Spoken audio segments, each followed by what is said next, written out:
Good evening and welcome to the Columbia Global Center's Paris. It is my pleasure to welcome you to the inaugural conversation of the 2022-2023 season of Entre, Nous, an interdisciplinary series created during the pandemic by the American Library in Paris, the Columbia Global Center's Paris, and the Institute for Ideas and Imagination. The idea of the series then, as it continues to be now, is to feature intimate dialogues between scholars, journalists, and artists. And what has emanated from this particular format is a distinct collegiality and amicable entre nous in the exchanges between the speakers and the audience.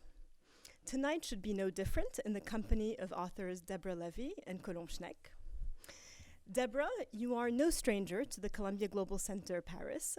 You were a fellow at the Institute for Ideas and Imagination in the inaugural cohort in 2018-2019, and you have remained faithful to Reed Hall ever since. You are also a friend of the American Library in Paris, where you will be giving tomorrow at 7:30 p.m. a much anticipated talk on real estate, the final volume of your Living Autobiography trilogy. Your prolific literary work needs no introduction. You have all your readers here tonight, or many of them. Tonight you have accepted to be in conversation with fellow writer Colombe Schneck to discuss your shared passion for writing and swimming. Beyond the fact that Colombe has studiously tried out the 46 municipal swimming pools of the city of Paris for her latest book called Paris à la nage, Colombe is a distinguished writer with a career in journalism and as a documentary filmmaker. This evening, you will be reading from each other's works and taking us into a fascinating, deeper dive into your relationship to writing through swimming. Thank you very much.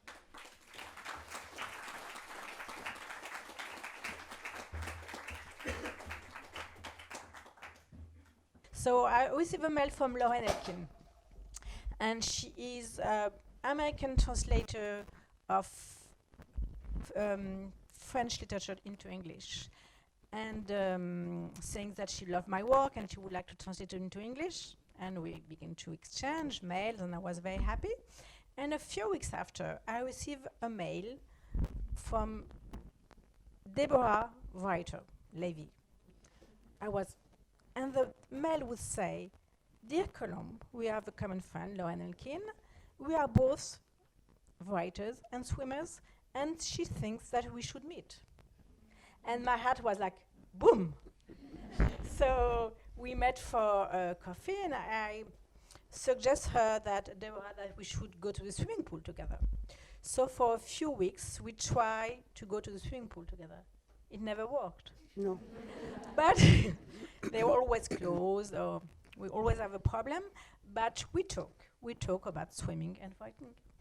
We do, Colombe. And good evening, everybody. So Colombe then gave me the names of 3 swimming pools to try. So you know when you are a stranger in a city, just to find out where it is and which the metro is and all of that, I would arrive, and it was either closed for repairs or la grève. And this caused us to talk rather than swim together. And Colombe, one of the interesting things you said to me was, I discovered I had a body when I began to swim. Can you explain? I was 50, so it was quite late to discover I had a body. I was raised in this neighborhood in the 70s, in a bourgeois intellectual family, I would say.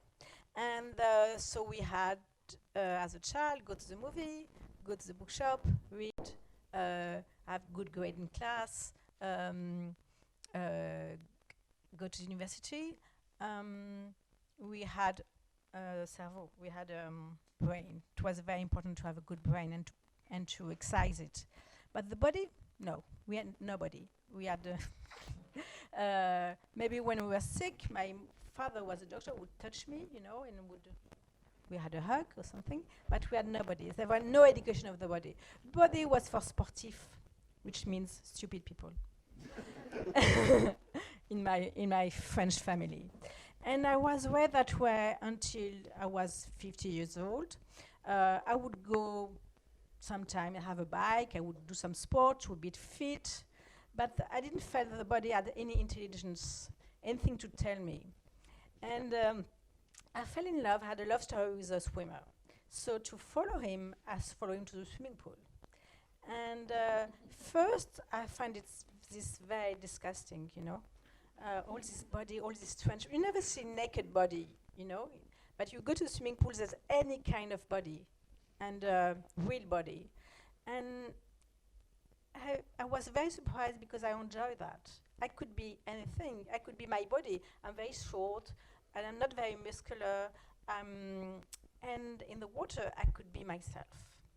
And little by little, I understand that my body was more smarter than me, that my body could teach me things about who I am. For instance, when I was doing the crawl, I'm a very agitated, nervous person, you know, and my hand was like that, very nervous. And at the end, and I'm also a very ambitious person. And at the end of the stroke, my hand would do like that, you know, like I don't want to go too far. My body told me who I am. I'm someone who would try to go very far, but who stops like that. My hand would do like that. So is your head under the water at this stage? My head under the water, I would like that. Oh, don't go too far. You know, I'm a frightened person. So it took me months and months of practicing to learn how to go like that, and then to meet you. Okay, so now I want to know, how did swimming affect your writing? Is there a relationship?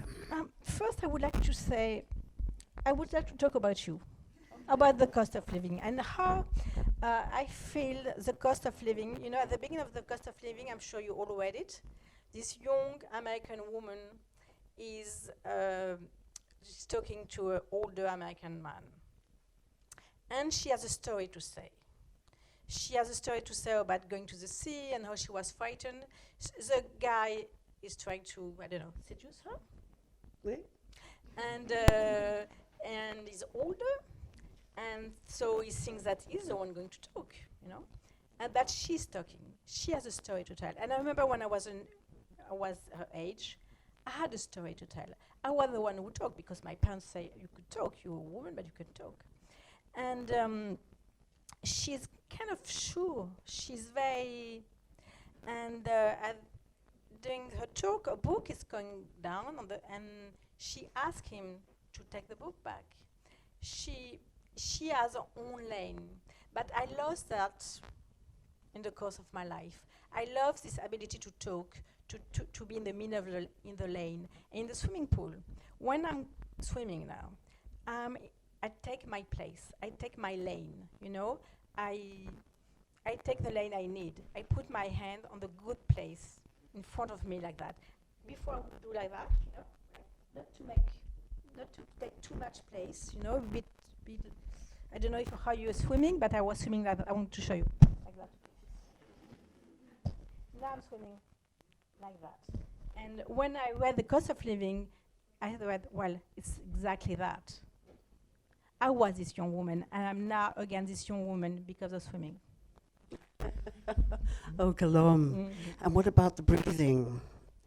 I'll read a little bit, actually. Okay. I'll take a breath. Okay. And I'll read that.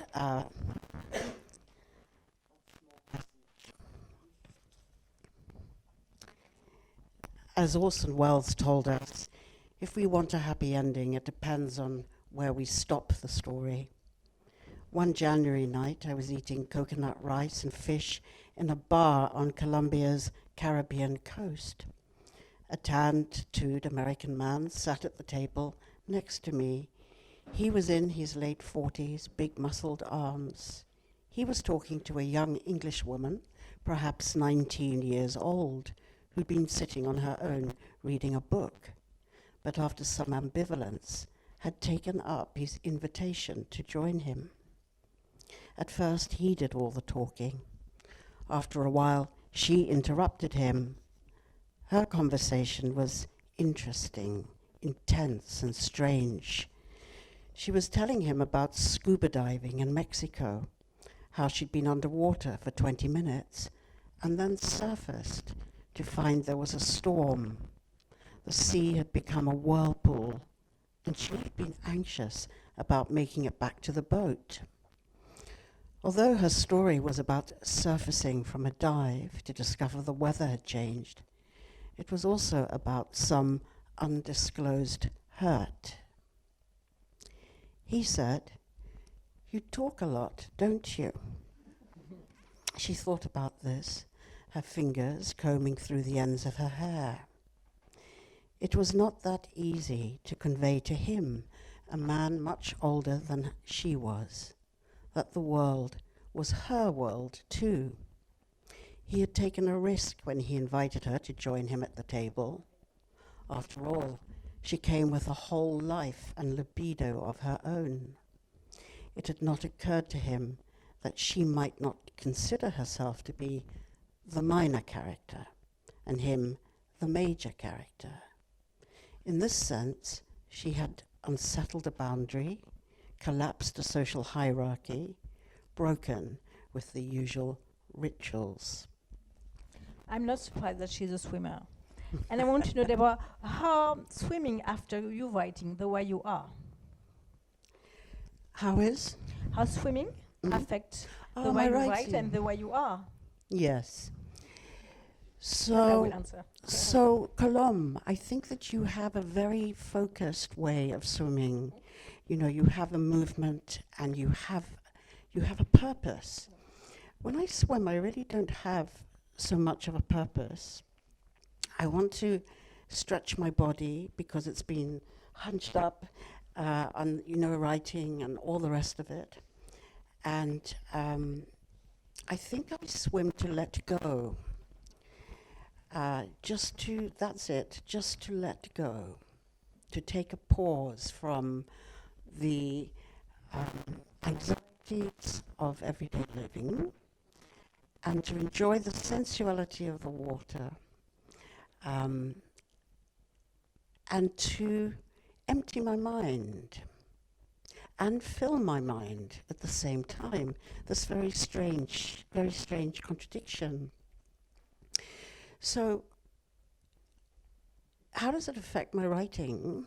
I think that when people talk about writer's block, they're stuck, like we have all been. Today, there were just 2 sentences I had to get right, and I couldn't. I spent an hour on 2 sentences. What's wrong? And what I think it happens when we have writer's block, you could say that, that we've stopped working with the unconscious, that we can't access the unconscious. But maybe it's the same as that letting go in the pool. And when we talk about the unconscious, I think there's a sort of misunderstanding about that, as if it's something incredibly internal and all of that. But you can have the unconscious of war, or of table manners, or the unconscious of a building, or the way someone others you, freaks you out. It's interesting to work with that. And so that letting go in the water is a little, for me, like that letting go in the writing. And because the architecture of a book is so immense, even if they are not such long books, and you need to build, this house that is your book, sometimes it's very hard to let go.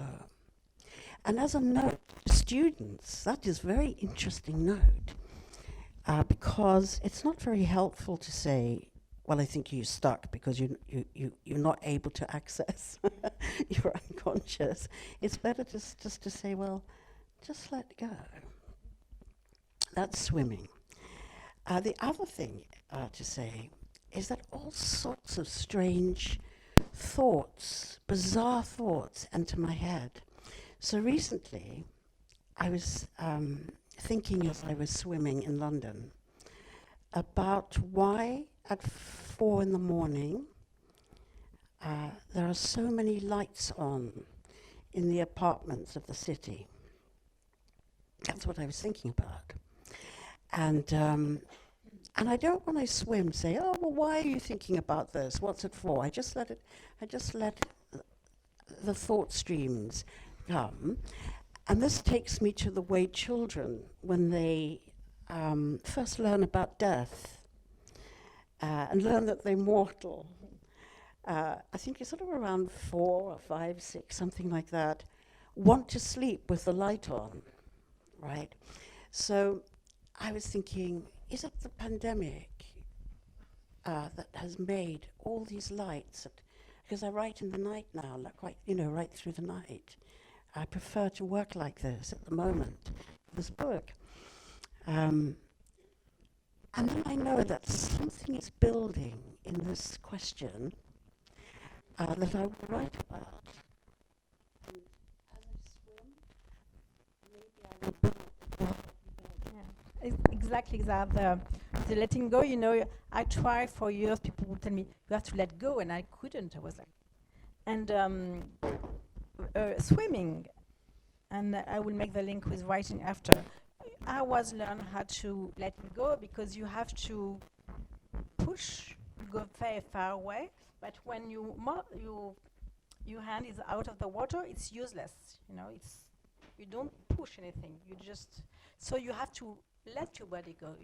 You cannot do anything. You have to rest. If you don't rest at that time when your hand is out of the water, you're going to be tired. So you have to accept that you have nothing to do. You have to let yourself go, and then you have to, on the water, push and push hard.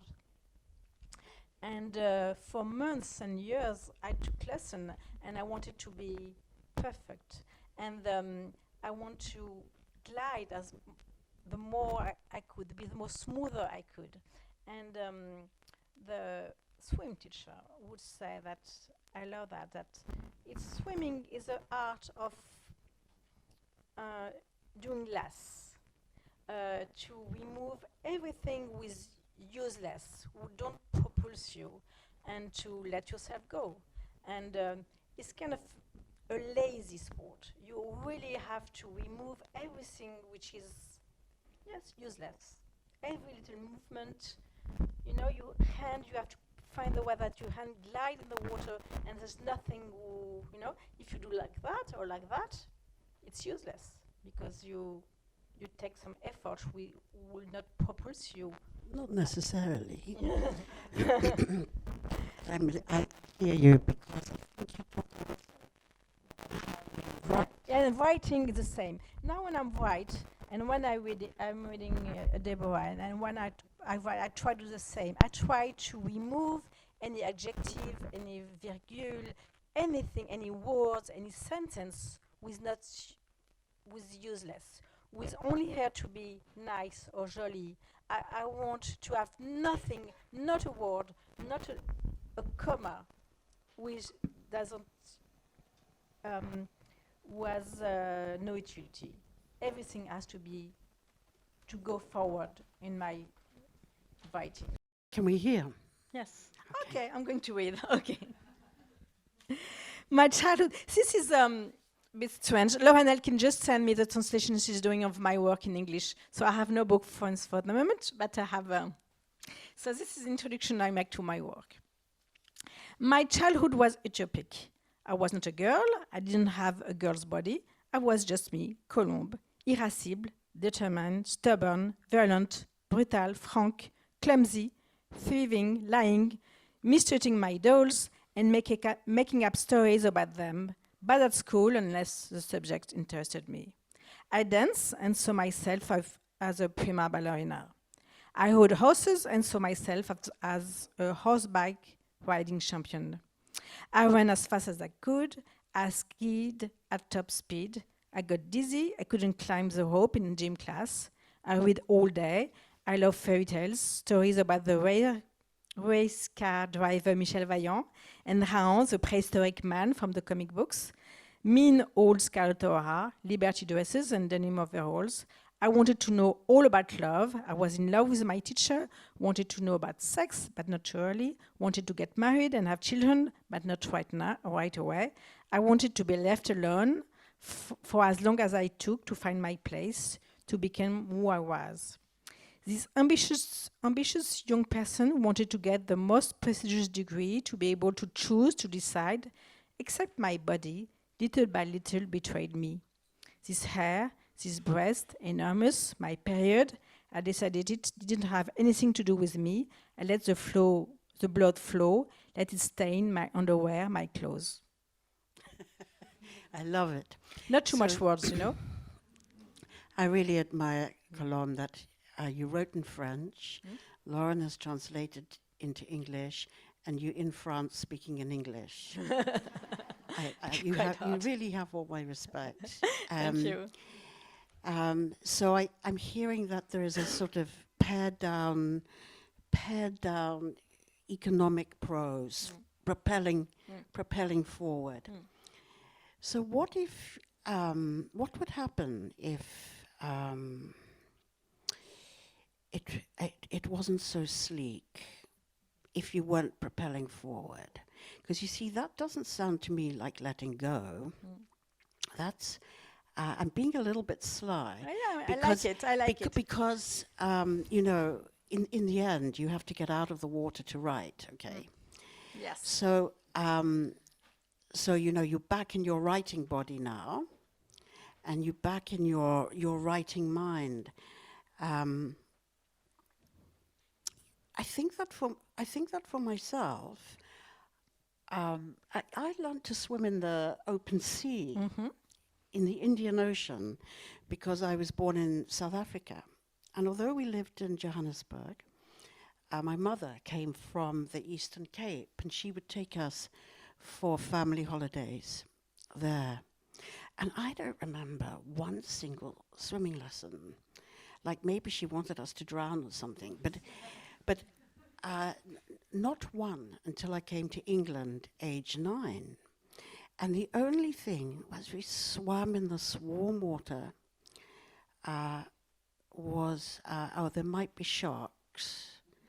And my mother said to me, if you're swimming and you see a baby seal, you must get out very quickly, because the sharks, you know, would come and eat the seals, come in close. And then when I arrived in England, age 9, a swimmer. In England, at that time, in the schools, you would go to swimming lessons in these very cold Victorian buildings. You would shiver on your way there. You'd shiver as you took off your clothes. Your knees would be shaking as this pool full of chlorine and wind and draft. We'd have to get in. And then I discovered that a lot of my school friends actually couldn't swim or couldn't swim very well. And I had to make friends, right? So I had to pretend that I couldn't swim very well either. And I remember, like, imitating, like, finding it just a little bit difficult. And I noticed that that the girls, they wouldn't put their heads under. This was everyone's head was up, and there'll be lots of us, you know, who don't like that. Just really feel like it's a death, like some kind of losing control. And I had always swum underwater. Then I had this idea that I wrote about in Things That I Want to Know, that this reluctance to swim with my English friends, if we filled the swimming pool with tea, everyone would put their head under. So that was a sort of like pretending, you know, not to be such a great swimmer. And I remember also one other thing to do with the body, is that the one time I really saw my mother powerful in life was when she was swimming. She must have taught me to swim, and she seemed to be very close to herself when she was swimming. And as a child, I think I must have watched this. It made me happy. It made me proud in a difficult relationship. So this was the place. This water was her medium. And then just finally, one thing. It's very obvious, Colombe, but I think we shouldn't ignore it just because it's obvious, is that we begin life in water. Of course. And we end life, depending on the cultural rituals of where we are, either in fire, cremation, or being burnt, or in the ground. So we're very elemental beings, you know. That is our...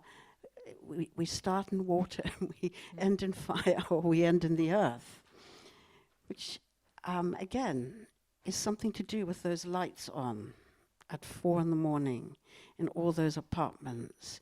I think I will build something from those swimming thoughts. Now I want to ask you something. What about surface and depth in writing? Well, I'm going to contradict myself. I told you earlier that when I was swimming, I wanted to do this perfect crawl, you know, the perfect gesture. I was looking for something very smooth. And in my writing, I would do the same, you know, not an extra word. But in fact, I do exactly the opposite. I'll also do exactly the opposite. As a swimmer, I love to swim in the sea, of course. The Mediterranean Sea is the place immense pleasure. It's very, and the texture of the water is very clear. It's a bit cold, but not too cold. It's like sex. I don't know. It's plunged in the water of the sea. The sea. It's like, I love it. And but for time, I'm a bit afraid. I don't go too far. You know, I stay near the border. But this summer, something changed. I read a writer I love called Valérie Zenati, and she talks about she's in a train in Ukraine before the war, and someone told her to be cautious because it's a bit dangerous. Well, there's some rapists sometimes in this kind of train, night train. And she says in French, I tried to translate it into English, she said she's not afraid, she's in a tranquille vulnerabilité. She accepts that she's vulnerable. Vulnerable, I'd say vulnerable in English, vulnerability, tranquille vulnerability. And I was swimming this summer, and I would go much far away, like your mother, and in the sea. And I was like, I can be a bit vulnerable. And when I'm writing, I do the same. I'm vulnerable. I go to places I don't want to go. I haven't decided to go, you know. I haven't decided I'm going to write about that. But of course, I do something else. I'm writing, and something else new is coming. For instance, I never had the idea that I would write about an abortion I had when I was 17. I never talk about it to anyone. And I read an interview with Annie Ernaux a few years ago, and she said, you know, women are never talking about their abortion. It's kind of a taboo, you know, you're ashamed of it. And because you never talk about it, well, this law could disappear, this freedom could disappear. So you have to shout it, you had an abortion. And I felt that she was pointing me like, you, Colombe, you had an abortion. You profited of this law, and you never talk about it. And the minute after I was writing the abortion I had when I was 17, I had no idea I would do it, you know, and let myself in this story, and I wrote for 3 days without stopping this abortion. I didn't know what I would do with this text, but I was free. I was not afraid. I think it was a very important story to tell to myself. I had to write it. You swam far out. Yes. Can we hear? Yes. Okay. It's when I had my first baby. It doesn't take long at all to get pregnant. I'm triumphantly happy. The fear I carried with you has disappeared. I'm ready. But it returns. Without a warning, you knock at my door. I don't want to hear it. I don't feel guilty, just a little sad. We grew up together. You seem to grow apart from me. I wanted to introduce you to your little brother, a perfect baby, who hardly ever cries, laughs all the times, has blue eyes. My mother, your grandmother, calls him her little love. Wherever as where you were concerned. There were no nickname. She never mentioned you, not even once. For her, you never existed. In any case, you didn't even have a name. I never tried to think of you. You will say, and you will say, be right to say, it's too late. You've grown accustomed to not having a name after 30 years. Your grandmother dies too. No one warns you. I imagine you are sad not to have known her, and sad for me. You're the only one who have detected my distress, my isolation, the only one who has seen me as bravely smiling, beating up little toy soldier, only just managing to cover up the places where she's cracked. And you, are you one more or one less dead person in my life? No, you're not another dead person, you are an absence. I cling to your little brother and your little sister who has just been born. What I have to say is cruel. Forgive me my bluntness. They are the most beautiful, the most charming children in the world. For them, I will never be able to give up enough. My love is unlimited and indestructible. For them, I go out of bed every 3 or 4 hours during the night to cradle them, feed them, change their diapers, clean their adorable little bottoms. I dress them in much too expensive clothing. I admire them and still admire them, now that they are becoming teenagers. Your little brother knows all of Greek mythology by the age of 6 and thousands of other things I know nothing about. As for your little sister, I hide her away. I'm afraid someone will steal her from me. I worry about them in their even a second late out of the school gates. For you, I feel neither fear, nor worry, nor admiration. I save it all for them. I no longer even feel what I feel for such a long time. I don't feel guilty for neglecting you. I think of you and I'm only sad.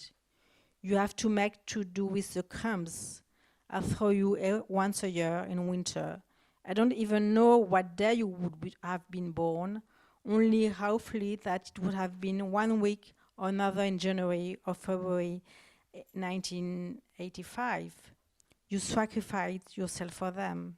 I came to understanding this reading Annie Ernaux in Happening. She was no one I know that this ordain and this sacrifice were necessary for me to want to have children.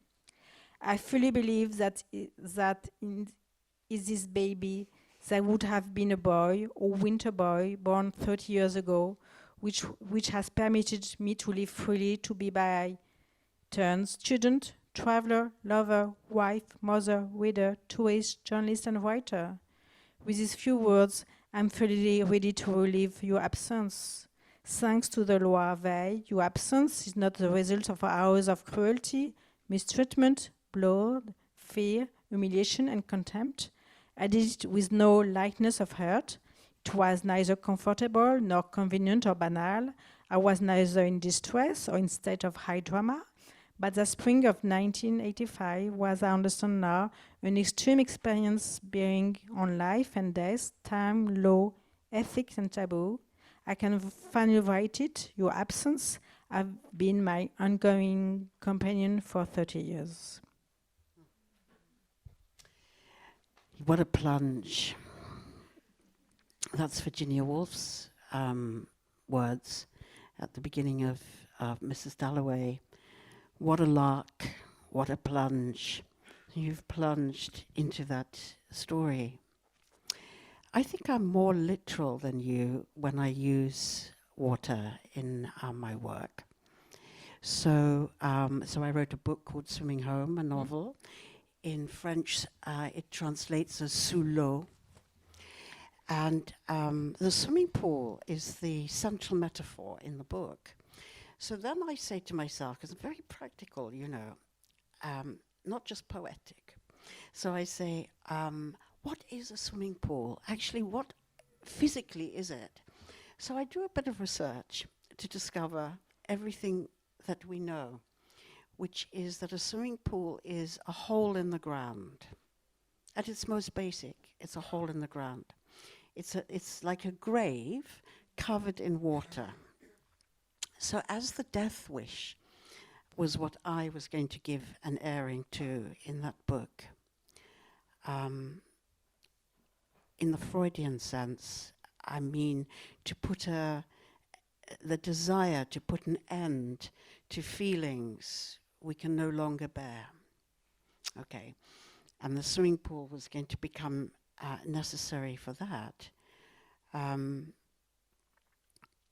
as I began to put characters in and out of the pool, I realized that a swimming pool is also like a theater, because it has exits, it has entrances, and we wear costumes. And so this was like very exciting to write that book.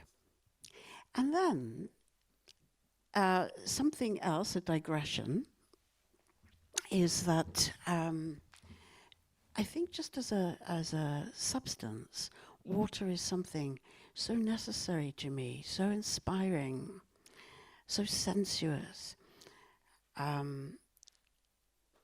It takes me to this thought, which is the river Lethe in Greek mythology. So the river Lethe was the river of forgetfulness and oblivion. And the idea was that if you drank from it, you would forget everything you know. You would forget all your earthly troubles. And so I think it was Virgil who wrote about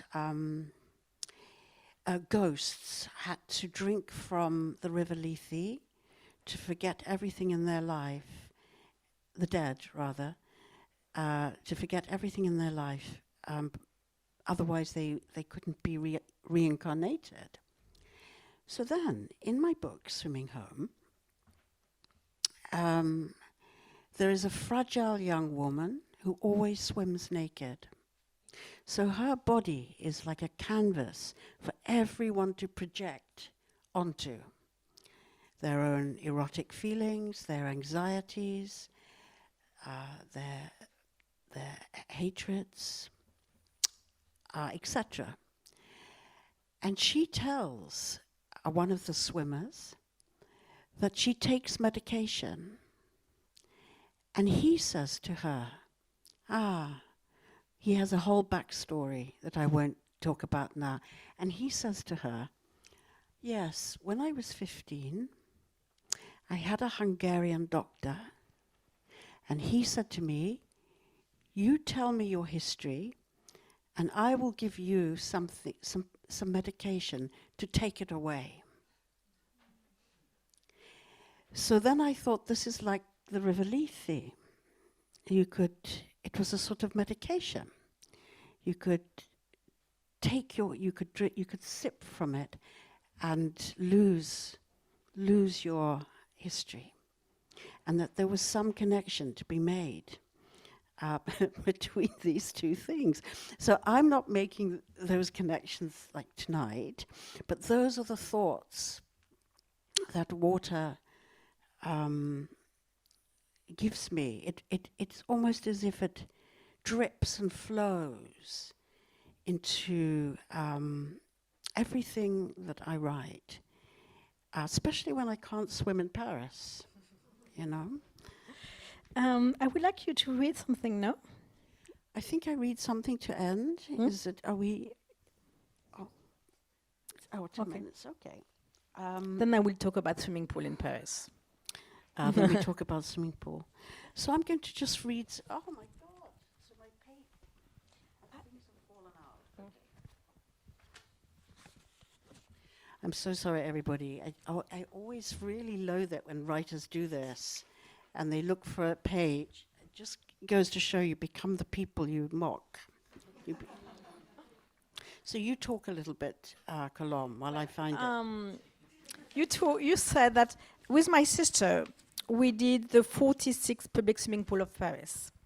We had this project because, you know, all the short story about John Cheever, the swimmer. The swimmer. The swimmer. He goes in every swimming pools in Connecticut, going home.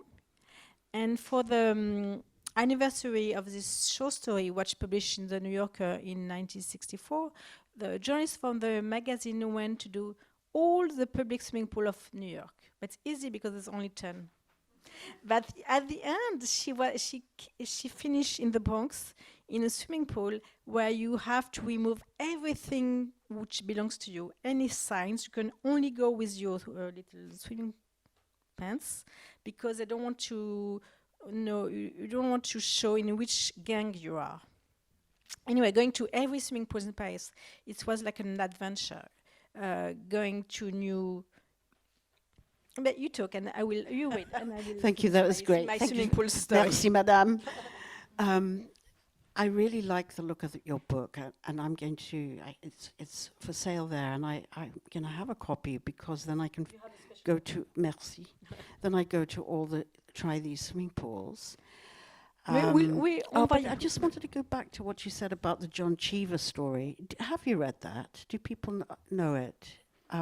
It's also the film by Fred Perry. With Burt Lancaster. With Burt Lancaster. And he wears a swimming costume all through the film. He was so fit. He was actually a trapeze artist, Burt Lancaster. And then Visconti discovered him. Anyway, if you haven't read it, I really think you would enjoy it because brilliant John Cheever, he has this male character who's lost and damaged. He looks at all the swimming pools in Connecticut and he sees them in his mind's eye as a river. And he calls the river, this river of blue swimming pools, the River Lucinda, which is the name of his wife. And he decides that he is going to swim in every single pool, as Colombe says, and he's going to swim home. And we just know that home isn't going to be a good place. So my book, Swimming Home, has a very big debt to the brilliance of that story. So here's a very short piece about swimming from Real Estate. The Aegean is the sea of the gods.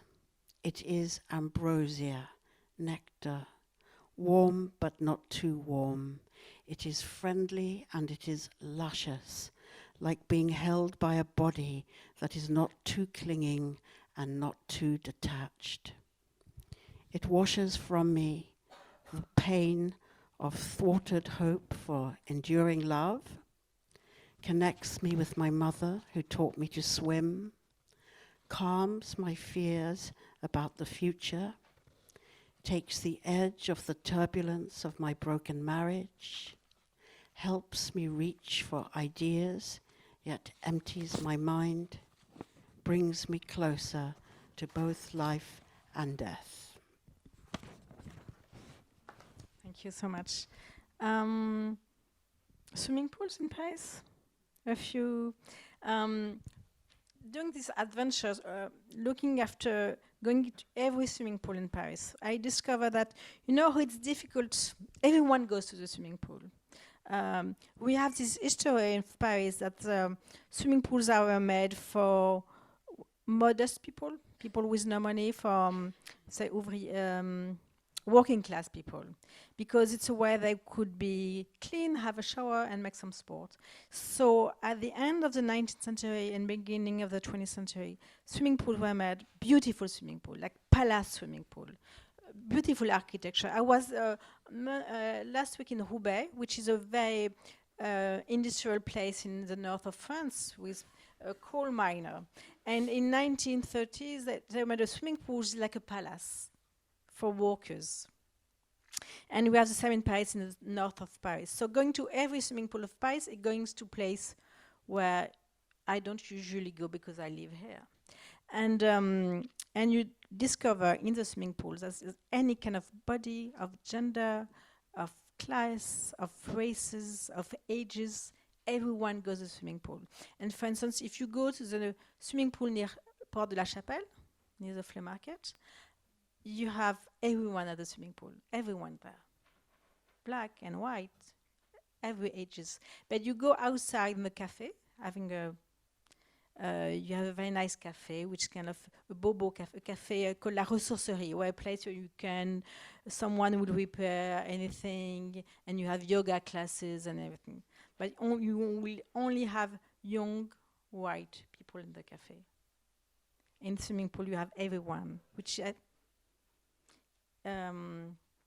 is wonderful. With no effort, everyone go there and swim together in the water.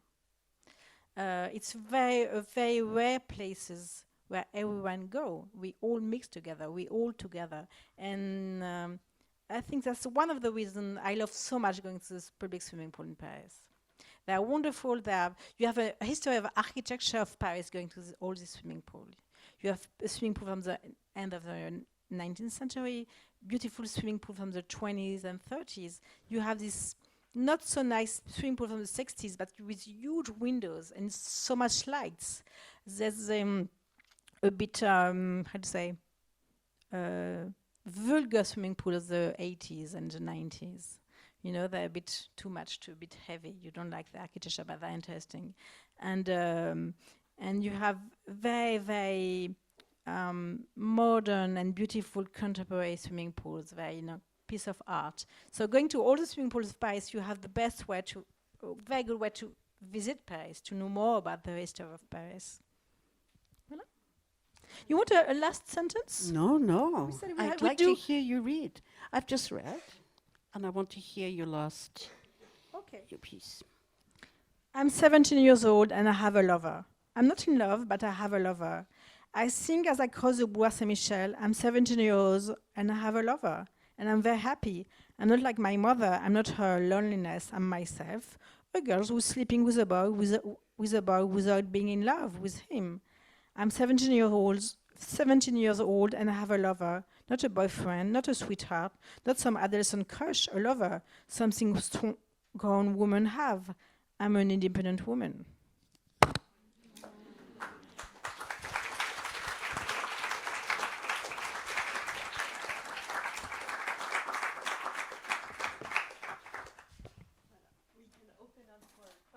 Hi. Ooh, okay. Thank you guys so much for coming. This has been wonderful to hear you both speak. So I actually am going to quote Deborah back to you really quickly to open this. You write in The Cost of Living, using an I that is close to myself and yet is not myself. And so I was kind of curious if you both could elaborate on the sort of rapport that you have between the I of your writing and the I of your life, since you guys are working so much in this sort of space of life writing. You want to answer, Deborah? Thank you, Séverine. Yes, because when we write, when I write something in the first person with the I, it's not a conversation in a pub, or in a bar. There is some artifice to the writing. It's to find, my project was to find a voice that, this I that we're talking about, that was quite near myself, but also a little distance from myself. And here was the thing, and I'll talk more about this tomorrow, so I'll just say a little bit now. How to find a voice that could be many things, a female voice, that could be immensely powerful on Monday, immensely vulnerable on Wednesday, that didn't use fragility to make people like this person, that wasn't grander than I am, or she is, that isn't more modest than she is or I am. So in other words, sort of working with that, one shouldn't even really have to say this about writing, but unfortunately you do, because if you have a female protagonist steering the book, who can inhabit all of those positions, in some ways it's sort of quite radical, because you're sort of told, societally told, you have to be strong. You know, this is what people say to the young about climate emergency, and it drives me mad. It makes me furious. Oh, we've messed things up for you, the old people say, but you're going to save the world, kind of thing. So that the young feel that they have to stride out there to change the world and to put right everything that has been messed up for them. This is sort of gaslighting of the worst kind. And so I wanted to get away from the idea that you had to be pushing forward all the time. Because we push back in life and we push forward. This is swimming for me. And we go around and we get out of breath, and then we get our breath back. This is what living a life is like. And that is what the I in my books is like too. You know, my life is my material, you know. Most of my books, all of my books are about me and my life and my family. I wish I could write about something else. I really try to write about something else. I write fiction. And I'll always go back to who I am, to my history, the history of my family, my parents, my grandparents, and I try to escape from it. Sometimes I think, we'll write fiction, you know, I have to invent, I have to go, you know, far away. And I always go back to who I am, my family, but when I'm writing these little autobiographical books, smaller or bigger one, I invent things, I change, I lie, I copy, when I began to write, in my first book, I was afraid that people would find me arrogant and obnoxious, or I'd say crâneuse, you know, someone who is bragging about myself. I do that. So I would write like a little bit like a nice little woman, you know, not to, you know, be modest, and I would make fun of myself. But little by little, the author of my books is more arrogant, is more, I like it. She brags about herself. She thinks she's great and a genius, and sometimes she thinks that she's really stupid and she failed. But as I know it's only a book, I can write anything. I have the freedom to write. It's the only place I can do anything. I can write anything. I can write about my most stupid thinkings. But sometimes I think they're great. Sometimes I think my life is very interesting. What I think is wonderful. And sometimes I change my mind. But everything is useful. Everything is materials for my writing. Yeah. Oui? And just to speak to that, in Things That I Want to Know, all these books are translated into French by the brilliant translator Céline Leroy, who's here tonight. To become a writer, I had to learn to speak up, to speak louder, to interrupt, to speak a little louder, and then just to speak in my own voice, which is not loud at all. So there's a swimming story about that. That's the I. You know, I take swimming lessons. And last June, the swim teacher told me we should try butterfly. Why? Because butterfly is a way of swimming when you take you do a lot of nose. You take all the line with you. You're brutal. You powerful. He said it's a way of swimming for kéké. A kéké in French is someone very, very loud and vulgar. And I said, I want to do that. Yes, I want to learn how to swim being vulgar and loud and brutal. And for a few weeks I try and I like it. It was kind of fun. But finally I went back to my very fine and very subtle crawl, which is more like myself. I don't need to take more place, and I don't need to do more nose. I need to do my own nose, which is like that. It's a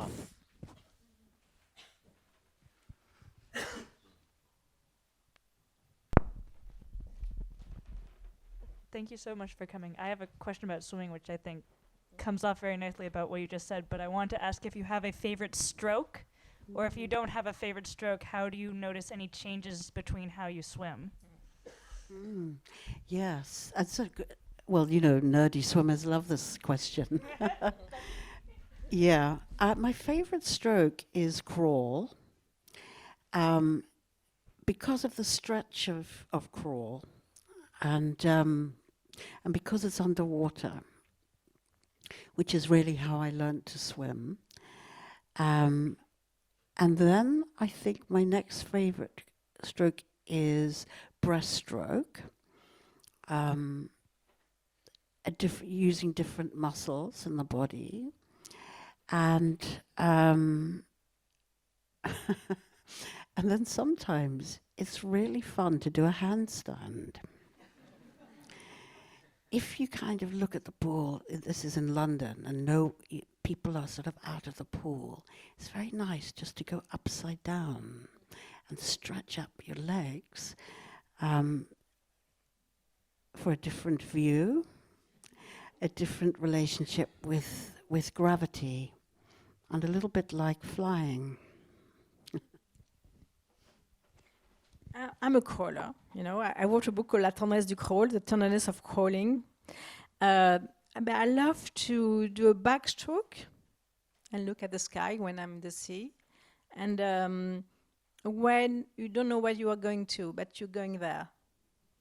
And what I love to do, I have a little palm, and I take my hands like that, and I go very fast, only with my legs, and I really like to feel the gliding. I say the gliding, you know, like the water. I go, you know, your body is like a little fusée, and you. It's a fusée, a little. I'm a little. To be like a little rocket, you know. And what I love is now I'm a good swimmer. You know, I can be a bit arrogant, say I'm a good swimmer, and most of the time, you know. You have men in the lane, they have very big muscles, and I go faster than them. You know, I go much faster, and I love to look at their face. You know, they're very surprised. And I remember the first time I went swimming with a friend of mine, he's kind of muscular, and he's a good swimmer too, and I beat him. And I was so happy. I was the happiest you could get. I was elated because, you know, I was faster than him. And he was very nice. It was a very good sport. He was very admiring. And I remember the pleasure I had to be, you know, in the swimming. I'm not anymore a little woman, you know, fragile. I mean, I'm very fast.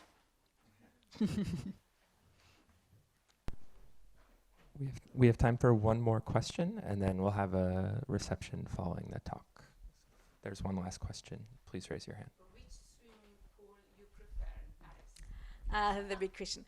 I think for me, the most beautiful one in this neighborhood is La Butte aux Cailles, which is okay. It's a swimming for the 1925. It's like going swimming in a church. Really beautiful. It was the model was a German swimming pool from the beginning of the century. So it's very hygienic. It's beautiful. Hygienic, you know. Where is it? Butte aux Cailles. At the Butte. And the other one is Payron, which also, I love the 20s, swimming pools of the 20s and 30s. I think the architecture is so modern, so elegant. There's a lot of lights. It's very pure and very efficient too. It's beautiful and very efficient, utile. It's a beauté utile, which I really like in architecture and anything. There's nothing which is made to be joli, to be nice. Everything is efficient. Yes, and to end as we began, so Colombe had said to me, you must try the boutique, and I went 3 times, and each time I sent her a photograph on my phone with my hair wet and my swimming goggles. Yes, I have the waving them. photographs. Yeah, I have them. You like it, no? Oui. We still have to go to swimming together, which is our next goal. Merci. Thank you so much, Deborah. Thank you.